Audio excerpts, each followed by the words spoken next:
ನೂರಾರು ಚಿತ್ರಗಳಲ್ಲಿ ನಟನೆ ಮಾಡಿ ಸರಿಗಮ ವಿಜಯ್ ಅಂತಲೇ ಹೆಸರು ಪಡೆದಂಥ ವಿಜಯ್ ಕುಮಾರ್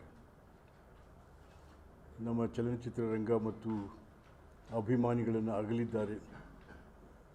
ಅವರಿಗೆ ತಾಯಿ ರಾಜರಾಜೇಶ್ವರಿ ಅವರ ಆತ್ಮಕ್ಕೆ, ಅವರ ಕುಟುಂಬಕ್ಕೆ ಶಾಂತಿ ಕೊಡಲಿ ಅಂತೇಳಿ ಪ್ರಾರ್ಥನೆ ಮಾಡ್ತಾಯಿದ್ದೀನಿ. ಎರಡನೇದಾಗಿ, ನಮ್ಮ ಮುಖ್ಯಮಂತ್ರಿ ಸಿದ್ದರಾಮಯ್ಯನವರು ವಿಜಯಪುರ ಜಿಲ್ಲೆಯ DC ದಿವಾಕರ್ ಅವರಿಗೆ ಭಾಳ ಅವಮಾನ ಮಾಡಿ, ಇಡೀ ಅಧಿಕಾರಿ ಶಾಹಿಗೆ ಅವಮಾನ ಮಾಡಿದಂತೆ ಮಾಡಿದರು. ಏಕೆ ಅಂತಂದರೆ, ನಮ್ಮಲ್ಲಿ ಜಿಲ್ಲಾಧಿಕಾರಿ ಅಂತ ಅಂದರೆ ಆ ಜಿಲ್ಲೆಯ ಸಮಸ್ತ ಆಡಳಿತ ಅಭಿವೃದ್ಧಿಯ ಬಗ್ಗೆ ನಿಗಾ ವಹಿಸ್ತಕ್ಕಂಥ, ಸರ್ಕಾರದ ನೀತಿಗಳು, ಸರ್ಕಾರದ ಕಾರ್ಯಕ್ರಮಗಳನ್ನು ಜಾರಿಗೆ ತರುವಲ್ಲಿ ಅಧೀನಾಧಿಕಾರಿಗಳನ್ನು ಎಚ್ಚರಿಸುವಂಥ ಕೆಲಸ ಅವರು ಮಾಡ್ತಾ ಇರ್ತಾರೆ. ಅವರು ಸಿದ್ದರಾಮಯ್ಯನವರು ಒಂದು ಖಾಸಗಿ ಕಾರ್ಯಕ್ರಮ ಅದು, ಅವರು MLA ಅವರ ಮನೆ ಮದುವೆ, ಅದರ ಜೊತೆಗೆ ಸಿರಾಜ್ ಶೇಖ್ ಅವ್ರ ಮಗಳ ಮದುವೆ, ಅದ್ರ ಜೊತೆಗೆ ಒಂದು 25 ಸಾಮೂಹಿಕ ಮದುವೆಗೆ ಇವ್ರನ್ನ ಕರೆದಿದ್ರು ಸಿದ್ದರಾಮಯ್ಯನವರು. ಜೊತೆಗೆ 3 ಜನ ಸ್ಥಳೀಯ ಧರ್ಮಾಧಿಕಾರಿಗಳು ಇದ್ದರು. DC ಕೂಡ ಆಹ್ವಾನಿತರಾಗಿ ಅಲ್ಲಿದ್ದರು.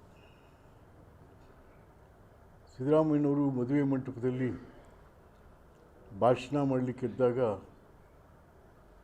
ಪಕ್ಕದಲ್ಲಿ ಕೂತಿದ್ದಂಥ DC ಅವ್ರನ್ನ ನೋಡ್ರಿ, ಯಾರೋ ನೀನು, ಯಾಕೆ ಬಂದೆ ಇಲ್ಲಿಗೆ? ಅದು ಸ್ವಾಮಿಗಳ ಪಕ್ಕನೇ ಹೋಗಿ ಕೂತ್ಬಿಟ್ಟಿದೆಯೋ, ನಡಿ ಆಚೆ, ಹಿಂದಕ್ಕೆ ನಡೆಯೋ ಅಂತ ಏಕವಚನದಲ್ಲಿ ಭಾಳ ಅವಮಾನಕರವಾಗಿ ಅವ್ರು ಹಾಗಂತಿದ್ದಂಗೆ ಅವ್ರ ಶಿಷ್ಯಕೋಟಿ ಜೈ ಸಿದ್ದರಾಮಯ್ಯ ಜೈ, ಶೀಳೆ ಸೀಟಿಗಳು. ಆ ಸಂದರ್ಭದಲ್ಲಿ ಆ DC ಮಾನಸಿಕವಾಗಿ ಯಾವ ರೀತಿ ಆಗಿರ್ಬೋದು, ಅವ್ರಿಗೆ ಎಷ್ಟು ಅವಮಾನಕರವಾಗಿ ಅವರನ್ನು ನಡೆಸ್ಕೊಂಡ್ರು ಒಬ್ಬ ಮುಖ್ಯಮಂತ್ರಿ ಅಂತಕ್ಕಂಥದ್ದು, ಒಬ್ಬ ಜಿಲ್ಲೆಯ ಹಿರಿಯ ಅಧಿಕಾರಿಯನ್ನು, ನಾಡಿನ ಹಿರಿಯ ಅಧಿಕಾರಿ. ಸೊ ಇದು ಭಾಳ ಖಂಡನೀಯವಾದಂಥದ್ದು, ಭಾಳ ಖಂಡನೀಯವಾದಂಥದ್ದು. ಯಾಕೆಂದರೆ ಯಾರು ಮರ್ಯಾದೆ ಕೊಡ್ತಾರೆ DCಗೆ? ಈ ಥರ ಜಿಲ್ಲಾಧಿಕಾರಿಗೆ ಯಾರು ಮರ್ಯಾದೆ ಕೊಡ್ತಾರೆ? ಅದರಿಂದ ಏನಾಗುತ್ತೆ? ಇಡೀ ಆಡಳಿತದ ಮೇಲೆ, ಅಭಿವೃದ್ಧಿಯ ಮೇಲೆ ಪರಿಣಾಮವನ್ನು ಬೀರ್ತಕ್ಕಂಥ ಕೆಲಸವನ್ನು ಸ್ವತಃ ಮುಖ್ಯಮಂತ್ರಿನೇ ಮಾಡಿರ್ತಕ್ಕಂಥದ್ದು ಯಾರು ಸಹಿಸೋಕ್ಕಾಗಲ್ಲ. ಇತ್ತು ಹಾಗೂ ASIಗೆ ರಿಕ್ಷಾ ಕೆಳಗೆ ಹಾಕೊಂಡ್ಬಿಟ್ಟವನು ಒಬ್ಬ, ಪಾಪ ಅವನು ಬಿದ್ದೋಗವನು ರಿಕ್ಷಾ ಕೆಳಗೆ, ಅವನು ಹೊಡಿತಾವ್ರು ಹಾಕ್ಕೊಂಡು. ಆದರೆ ನೀವು ಕಂದಾಯ ಅಧಿಕಾರಿಗಳು, ಪೊಲೀಸ್ ಅಧಿಕಾರಿಗಳಿಗೆ ಜನ ಇವತ್ತು ಈ ಥರ ಯಾಕೆ ಅಂತಂದರೆ, ನೀವು ಆ ರೀತಿ ನಡೆಸ್ಕೋತಾ ಇದ್ದೀರಿ, ಅವ್ರನ್ನ ನಡೆಸ್ಕೋತಾ ಇದ್ದೀರಿ ಜನಗಳೆದುರಿಗೆ. ಯಾರೂ ಮರ್ಯಾದೆ ಕೊಡ್ತಾಯಿಲ್ಲ ಇವತ್ತು. IAS IPS, ಇವತ್ತು IAS IPS ಓದಬೇಕು ಅಂತ ಇರ್ತಕ್ಕಂಥ ಯುವಕರ ಮನಸ್ಸಿನ ನೆಮ್ಮದಿ ಏನಾಗ್ತಾಯಿದೆ? ಇಷ್ಟೇ ಏನ್ರಿ, ಬಿಡ್ರಿ ಎತ್ತಗಡೆಗೆ. IAS IPS ಓದಿ ನಾ ಏನೋ ಆಗಬೇಕು ಅಂತ ಇರ್ತಕ್ಕಂಥ ಯುವಕರಿಗೂ ಕೂಡ ತಣ್ಣೀರೆರಿಸ್ತಾ ಇದ್ದೀರ ನೀವು ಸಿದ್ದರಾಮಯ್ಯ. ಇದು ಒಬ್ಬ ಮುಖ್ಯಮಂತ್ರಿಗೆ ಯೋಗ್ಯತೆ ಅಲ್ಲ, ಇದು ಯೋಗ್ಯತೆ ಅಲ್ಲ ಇದು. ಹಾಗಾಗಿ ನಾಳೆ ನೀವು ಅಧಿಕಾರದಿಂದ ಇಳಿದ ಮೇಲೆ ನಿಮ್ಮ ಪರಿಸ್ಥಿತಿ ಏನು ಅಂತ ನೀವು ಕೂಡ ಅರ್ಥ ಮಾಡ್ಕೋ.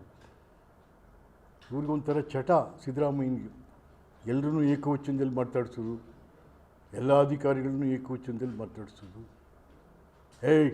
ಏನೋ ಅಂತ ಮಾತಾಡೋದು. ಥರ ಈ ಜನ ಏನ್ರಿ ಇದು, ಏನೋ ಸಿದ್ದರಾಮಯ್ಯ ಅಂತಂದರೆ ನಡುಗಿಸ್ಬಿಡ್ತಾರೆ ಅಂತ ಮಾತಾಡಬೇಕು ಜನ, ಆ ರೀತಿಯಾಗಿ. ಆಮೇಲೆ ಇವ್ರ ಶಿಷ್ಯರು ಎಲ್ಲ ಸುಮ್ಮನೆ ಕೇಕೆ ಹಾಕ್ತು.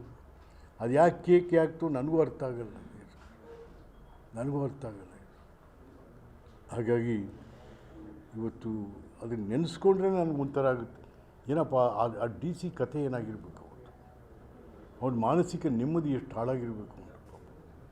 ಅದು ಅಲ್ಲದೇನು ಇಟ್ಸ್ ಎ ಪ್ರೈವೇಟ್ ಪ್ರೋಗ್ರಾಮ್ ಆಗೋದ್ರಿಂದ ಪ್ರೋಟೋಕಾಲ್ ನಾಟ್ ನೆಸೆಸರಿ ಮೇಂಟೈನ್ ಮಾಡಬೇಕಾಗಿಲ್ಲ. ಅಲ್ಲಿ ಮದುವೆ ಮನೆಯಲ್ಲಿ ಪ್ರೋಟೋಕಾಲ್ ಎಂಥದ್ದಿರುತ್ತೆ. It's not a government function, it's private, purely a private function. Private ಫಂಕ್ಷನ್ಗೆ ನೀನು ಆ ಕಡೆ ಹೋಗಿ ಈ ಕಡೆ ಹೋಗಿ ಇಷ್ಟಾದರೂ ಕೂಡ, ಇಷ್ಟೆಲ್ಲ ಆದರೂ ಅಲ್ಲಿ ಅವಮಾನ. ಅಲ್ಲಿದ್ದಂಥ ಯಾವುದೇ ರಾಜಕಾರಣಿ ಅಥವಾ ಈ ಧರ್ಮಾಧಿಕಾರಿಗಳು ಆ ಡಿ ಸಿಗೆ ಒಂದು ಧೈರ್ಯ ಕೊಡಲಿಲ್ಲ. ಇಲ್ಲ ಆಗಲಿ ಸುಮ್ಮನೆ ಇರಿ, ಎದ್ದು ಮಾತಾಡಲಿಲ್ಲ, ಯಾರೂ ಮಾತಾಡಲಿಲ್ಲ. ಡಿ ಸಿಯ ರಕ್ಷಣೆಗೆ ಒಬ್ಬರು ಹೋಗಲಿಲ್ಲ ಅವರು. ಯಾಕೆಂದ್ರೆ ಸಿ ಎಮ್ ಎ ಬೈತವ್ರು, ಯಾರು. ಹಾಗಾಗಿ ಇದು ಇಡೀ ಸರ್ಕಾರದ ಅಧಿಕಾರಿಗಳನ್ನು ಅಧೀರರನ್ನಾಗಿ ಮಾಡ್ತಕ್ಕಂಥ ಪ್ರಯತ್ನ ಸ್ವತಃ ಮುಖ್ಯಮಂತ್ರಿಗಳಿಂದಲೇ ಆಗ್ತಾ ಇರ್ತಕ್ಕಂಥದ್ದು ಖಂಡನೀಯ, ಹೇಯ. ಇದು ಒಬ್ಬ ದುರಂಕಾರಿ, ನಿಮ್ಮ ದುರಂಕಾರ ಎಷ್ಟು ದಿವಸ ನಡೀತೀನಿ. ಅಹಂಕಾರ ಇರಬೇಕು ತನ್ನ ರಾಜ್ಯದ ಬಗ್ಗೆ, ಜನರ ಬಗ್ಗೆ, ತಾನು ಮಾಡೋ ಕೆಲಸದ ಬಗ್ಗೆ. ಯಾಕೆ ನಿಮ್ಗೇನು ಮಾಡ್ತಾನೆ ಇಲ್ವಲ್ಲ, ನೀವು ದುರಂಕಾರ. ಅದರಿಂದ ಇದನ್ನು ನಾನೆಲ್ಲ ಜನ ಖಂಡಿಸ್ತಾ ಇದ್ದಾರೆ, ಇಷ್ಟೇನಾ ಅಂತಂತೇಳಿ. ಹಾಗಾಗಿ ಮುಖ್ಯಮಂತ್ರಿಗಳು ಇನ್ಮೇಲಾದರೂ ತಮ್ಮ ನಡವಳಿಕೆಗಳನ್ನು ಸರಿ ಮಾಡ್ಕೋಬೇಕು. ಜನರ ಬಗ್ಗೆ, ಜನರನ್ನು ಸಂಬೋಧಿಸುವಾಗ ಎಲ್ಲರೂ ಏಕವಚನನೇ. ನೀವು ಅಯ್ಯೋ ಏನು ಊರು ಸಿಮ್ಗಿಲ್ದಿರೋ ನಾಯಕನೇನಪ್ಪ, ಏನಿಲ್ಲ. ಅರೆ ನಾನು ನೋಡಿದ್ದೀನಿ ಮುಖ್ಯಮಂತ್ರಿಗಳನ್ನ, ದೇವರಾಜ್ ಅರಸ್ ಇರ್ಬೋದು, ಎಸ್ ಎಂ ಕೃಷ್ಣ ಅವರು, ಯಾರು ಏಕವಚನದಲ್ಲಿ ಕರೆದವರಲ್ಲ ಅವರು ಪಾಪ. ಅದು ದೇವರಾಜ್ ಅರಸನ್ಗೆ ಕ್ಲಾಸ್ 4ನವರು, ಬನ್ನಿಯಪ್ಪ ದಯವಿಟ್ಟು ಬನ್ನಿ, ಈ ಟೇಬಲ್ ಮಿರೋ ಈ ಲೋಟ ಎಲ್ಲ ಕ್ಲಿಯರ್ ಮಾಡಿಯಪ್ಪ ದಯವಿಟ್ಟು ಅಂತ ಅನ್ನೋರು ದೇವರಾಜ್ ಅರಸ್ನವರು. ದೇವರಾಜ್ ಅರಸ್ಗಿಂತ ದೊಡ್ಡ ಲೀಡ್ ಏನಲ್ಲಪ್ಪ ನೀನು ಸಿದ್ದರಾಮಯ್ಯ, ದೇವರಾಜ್ ಅರಸ್ಗಿಂತ ಏನು ದೊಡ್ಡ ಲೀಡ್ರಲ್ಲ ನೀನು. ಏನೋ ಅವಕಾಶ ಸಿಕ್ಕಿದೆ, ಜನ ಕೊಟ್ಟಿದ್ದಾರೆ. ಅದನ್ನು ಈ ರೀತಿಯಾಗಿ ದುರಂಕಾರದಿಂದ ನಡ್ಕೊಳ್ಳೋದನ್ನು ಬಿಡ್ರಿ ಇನ್ಮೇಲಾದ್ರೂ.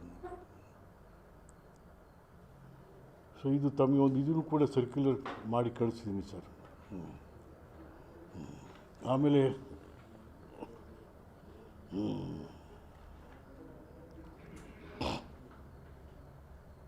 ಈ ಜಾತಿ ಗಣತಿ ಬಂದೆ ಕೊಡ್ತೀನಿ ಮಾಡೇ ಮಾಡ್ತೀನಿ ಅಂತ. ಈಗೇನಾಯಿತು, ಇಲ್ಲ ಅಂತ ಕ್ಯಾಬಿನೆಟಿಗೆ ಬರ್ತಾ ಇಲ್ಲ ಅದು. ಸುಮ್ಮನೆ ಕ್ಯಾಬಿನೆಟ್ ಇವರು ಹೈಕಮಾಂಡ್ ಮೇಲೆ ಹೇಳೋದು, ಸಿದ್ದರಾಮಯ್ಯನವರೇ ಕರ್ನಾಟಕದ ಮಟ್ಟಿಗೆ ನೀವೇ ಹೈಕಮಾಂಡ್ ನಿಮ್ಗೆ ಹೆದರ್ಕತ್ತದೆ. ಎಷ್ಟು ರಾಜ್ಯದಲ್ಲಿ ಕಾಂಗ್ರೆಸ್ ಇದೆ? ಸುಮ್ಮನೆ ಹೈಕಮಾಂಡ್ ಹೆಸರು ಹೇಳ್ತೀರ ನೀವು. ಸುಮ್ಮನೆ ಗಂಡಸಲ್ಲಪ್ಪ ನೀನು, ಸುಮ್ಮನೆ ಒಂಥರ ಉತ್ತರನ ಪೌರುಷ ಎಲ್ಲದಕ್ಕೂ. 10 ವರ್ಷ ಆಯ್ತಲ್ರಿ, 10 ವರ್ಷ ಆಯಿತು ಜಾತಿ ಜನಗಣತಿ. ಕಾಂತರಾಜ್ ಆಯೋಗ ವರದಿ ಕೊಟ್ಟು ಸರ್ಕಾರಕ್ಕೆ 10 ವರ್ಷ ಆಯಿತು, ಅದನ್ನು ಮುಟ್ಟು ನೋಡಲಿಲ್ಲ ನೀವು. ಈಗ ನಾನು ಜಾರಿಗೆ ತರ್ತೀನಿ. ನಿಮ್ಗೇನಪ್ಪ ಅಂದರೆ ಇದೊಂಥರ ಅಸ್ತ್ರ. ನಿಮ್ಮ ಬುಡಕ್ಕೆ ಬೆಂಕಿ ಬಿದ್ದಾಗ ಇಲ್ಲ ಅಹಿಂದ ಇಲ್ಲ ಜಾತಿ ಜನಗಣತಿ ಇದನ್ನು ತೊಗೊಂಡು ಹೋಗ್ತೀರ ನೀವು, ಬೇರೆ ಟೈಮಲ್ಲಿ ಏನಿಲ್ಲ ನೀವು. ಹಾಗಾಗಿ ಇದು ಸುಮ್ಮನೆ ಈಗ ದೇವರಾಜರು ಹಾವನೂರು ವರದಿಯನ್ನು ಸ್ವೀಕಾರ ಮಾಡದೆ ಹೋಗಿದ್ರು ಅವತ್ತಿನ ದಿವಸಕ್ಕೆ. ಅವತ್ತು ಹೀಗೆ ಆಯಿತು. ದೇವರಾಜರ್ಸ್ ಕಾಲದಲ್ಲೂ ಮೊದಲೇ ಅದನ್ನು ಬಿಡುಗಡೆ ಮಾಡಿಬಿಟ್ರು. ಮೆಂಬರ್ಗಳೇ ಕೆ ಎಚ್ ಪಾಟೀಲ್ನ ಚಿತಾವಣೆ ಮೇಲೆ ಒಂದು 3-4 ಜನ ರಿಲೀಸ್ ಮಾಡಿಬಿಟ್ರು. ಆದರೂ ದೇವರಾಜರ್ಸ್ ಕುಗ್ಲಿಲ್ಲ, ಹಾವನೂರು ವರದಿಯನ್ನು ಬಿಡುಗಡೆ ಮಾಡಿದ್ರು. ಭಾಳ ಜನ ಹುಡುಗರಿಗೆ ಇವತ್ತಿನ ದಿವಸ AC DC ಏನೆಲ್ಲ ಆಗಿದ್ದಾರೆ, ಅದು ಕಾರಣ. ಆಮೇಲಿಂದ ಚಿನ್ನಪ್ಪರೆಡ್ಡಿ ಇರ್ಬೋದು, ವೆಂಕಟಸ್ವಾಮಿ ವರದಿ ಇರ್ಬೋದು, ಸರ್ಕಾರಗಳು ಸರಿಯಾಗಿ ನಡ್ಕೊಂಡಿದ್ದಾವೆ. ಆದರೆ ನೀವು ಇದನ್ನು ಸುಮ್ಮನೆ ಬರೀ ನಿಮ್ಮ ಅಸ್ತ್ರ ಇದು, ಒಂಥರ ನಿಮ್ಮ ರಕ್ಷಣೆಗಾಗಿ ಇದು ಇಟ್ಕೊಂಡ್ಬಿಟ್ಟಿದ್ರೆ. ಅಹಿಂದ ಏನು ಕಡ್ದೆ ತಾಕಿದ್ರಿ ಅಹಿಂದಕ್ಕೆ, ಏನು ಮಾಡಿದ್ರಿ ಅಹಿಂದಕ್ಕೆ? ಅಹಿಂದ ಅವ್ರು ನಿಮ್ಮ ಸ್ವಂತ ಜಾತಿಯವ್ರಿಗೆ ಏನೂ ಮಾಡಲಿಲ್ಲ. ಕುರುಬ ಸಮುದಾಯಕ್ಕೆ ಕುರುಬರು ತನ್ನ ಮಾನ ಧನ ಅರ್ಪಣೆ ಆಯಿತು ನಿಮಗೆ. ಏನು ಮಾಡಿದ್ರಿ? ಒಂದು ಮೆಡಿಕಲ್ ಕಾಲೇಜ್ ಕೊಡೋಕ್ಕೆ ಯೋಗ್ಯತೆ ಇಲ್ಲ, ಒಂದು ಇಂಜಿನಿಯರ್ ಕಾಲೇಜ್ ಕೊಡಲಿಲ್ಲ. ಒಂದು ಯಾವ ರೀತಿನಲ್ಲ, ಅವನು ಯಾರು ಒಬ್ಬನ ಇಟ್ಕೊಂಡಿದ್ದೀರ ಮಂತ್ರಿ ಅವನು ಕುರುಬರ ರೆಪ್ರೆಸೆಂಟೇಟಿವ್. ಅವನು ಬೈರ್ತಿ ಸುರೇಶ ಕುರುಬರ ರೆಪ್ರೆಸೆಂಟೇಟಿವ್ ಏನ್ರಿ ಇವನು? ತುರ. ಹಾಗಾಗಿ ತಾವು ಈ ಜಾತಿ ಜನಗಣತಿಯನ್ನು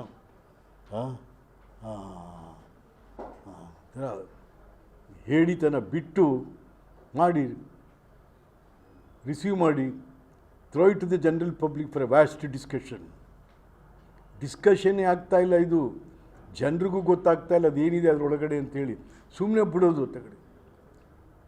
ಕಾಂತರಾಜ್ ವರದಿ ಬಿಡ್ತೀನಿ, ಇದು ವರದಿ ಬಿಡ್ತೀನಿ, ಅದು ಏನಿಲ್ಲ. ಬಟ್ ನೀವೇ ಓದಿದ್ದೀರೋ ಇಲ್ಲೋ ನನಗೆ ಭಾಳ ಡೌಟ್ ಅದು. ನೀವು ಓದೇ ಇಲ್ಲ ಅಂತ ಕಾಣ್ತೀವಿ Siddaramaiah. You have not studied ಇದನ್ನ ಜಾತಿ ಜನಗಣತಿನ. ಹಾಗಾಗಿ ಬರೀ ಬುರಾಲ್ ಬಿಟ್ಕೊಂಡು ಸುಳ್ಳು ಹೇಳ್ಕೊಂಡು ಇದು ಶೋಭಾಯಮಾನ ಅಲ್ಲ, ನಿಮಗೆ ಶೋಭಾಯಮಾನ ಅಲ್ಲ. ಬಿಡಿ, ಇನ್ನೇನೋ ಕೊನೆಯಲ್ಲಿ ಕೂತಿದ್ದೀರಿ, ಇದು ಎಂತೆಂಥದ್ದಾಗುತ್ತೋ ಏನು ಕಥೆನೋ ಆಗುತ್ತೆ ಬಿಡ್ರಿ ಅಂತ ಕಡೆ. ಭಾಳ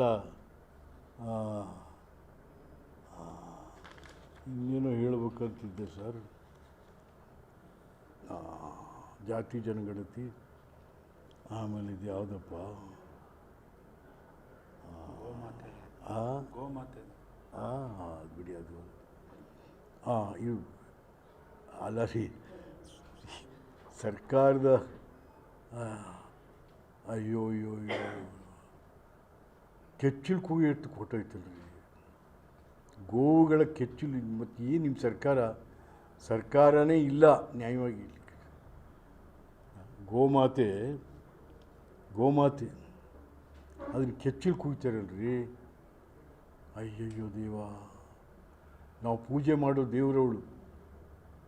ಯಾವುದೇ ಹಬ್ಬ ಹರಿದಿನಗಳಲ್ಲಿ ಅವಳಿಗೆ ಎಲ್ಲ ಕೊಟ್ಟು ಆಮೇಲೆ ಜನ ಊಟ ಬಿಟ್ಟಿದ್ದನ್ನು ಪ್ರಸಾದ ಅಂತ ಊಟ ಮಾಡ್ತಾರೆ, ಗೋವಿಂದು ಹಸುದು.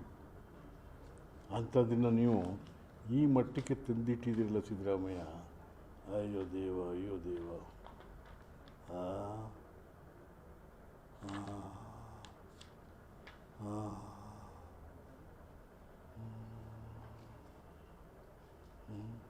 ಇಲ್ಲಿ ಡಿ ಸಿಗೆ ರೋಪ್ ಹಾಕ್ತೀರ. 2 ಕಮಿಷನರ್ ಮುಟ್ಟಕ್ಕೆ ಯೋಗ್ಯತೆ ಇಲ್ಲ ನಿಮಗೆ. ಮೂಡ ಕಮಿಷನರ್ ತೆಗಿಯೋಕ್ಕಾಗಿಲ್ಲ ನೀವಿನ್ನು. ಇದೇನ ಧೈರ್ಯ? ನಿಮ್ಮೂರಲ್ಲಿ